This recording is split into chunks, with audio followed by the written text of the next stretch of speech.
আসসালামু আলাইকুম। এইমাত্র জুম্মার নামাজ প্লাস আসরের নামাজ শেষ করে আসলাম।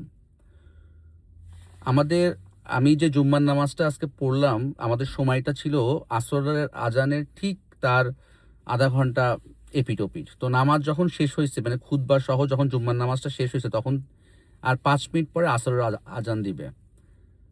তো আমি একটা জিনিস খেয়াল করলাম, আমাদেরকে অ্যানাউন্সও করা হলো যে যারা যারা আসরের নামাজ পড়তে চান, আমরা এখন জামাত করব, ইচ্ছা করলে আপনারা অপেক্ষা করতে পারেন।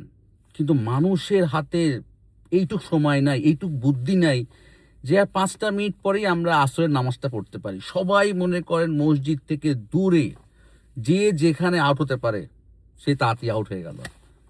মনটা চাচ্ছিল এত, মানে চিৎকার করে বলতে যে যে ভাইয়া এবং আপুরা, কি করতেছো তোমরা? জীবন নিয়ে এত হুড়পাড় করতেছো, ৫টা মিনিট পরে নামাজটা পড়েই যাও আসরের। আসরের নামাজ পড়তে কয় মিনিট লাগবে? ১০ মিনিট? এই ১৫ মিনিট কি তোমাদের জীবনের কোনো হবে না টাইম? কিন্তু থাকি আমেরিকাতে, হুট করেও কিছু বলতে পারবো না। তো এইটাই একটা চ্যানেল, এই ইউটিউবের মাধ্যমে আমি সবাইকে বলতে চাই, যারা বন্ধুরা বা যারা আমেরিকাতে আসো, যারা এখন শুনতেছো আমার এটা, প্লিজ আসরের মানে জুম্মার নামাজ, এখানে জুম্মার নামাজ হয় কিন্তু অনেকবার। তো জুম্মার নামাজ শেষ করে আসরের মধ্যে টাইম মাত্র ৫ মিনিট। ১০টা মিনিট পড়তে টাইম লাগে, 15 মিনিট আসরের নামাজটা পড়ে তারপর আরামসে যাও। বাট মানুষ ইনশাল্লাহ এই পথে আসবে, এটাই আমার আশা।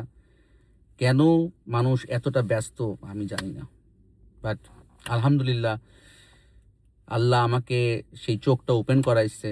আল্লাহর কাছে হাজারো শুক্রিয়া যে আল্লাহ আমাকে সেই হেদায়েতটা দিছে যে যে আমি নামাজ পড়তে পারতেছি। Thank you. আল্লাহ হাফিজ।